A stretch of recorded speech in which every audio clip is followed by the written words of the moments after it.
Hindi ko palalampasin ang nangyari kamakailan sa Siquijor. Dahil sa malawakang brownout, napilitan pang magdeklara ng state of calamity sa lalawigan. Naperwisyo nito ang mga taga roon, ang kanilang turismo, kanilang negosyo, ospital, sari-saring serbisyo. Sa ginawa nating investigasyon, ano yung ating natuklasan? Mga expired na permit, mga sirang generator na halatang napabayaan, kaya sunod-sunod na bumibigay, mabagal na aksyon at kawalan ng maayos na sistema ng pagbili ng krudo at ng mga pyesa.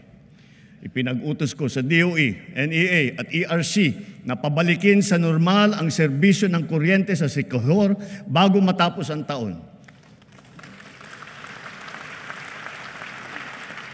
Titiyakin namin na maitatag agad ang mga pasilidad para sa pangmatagalang lunas sa kanilang problema sa kuryente.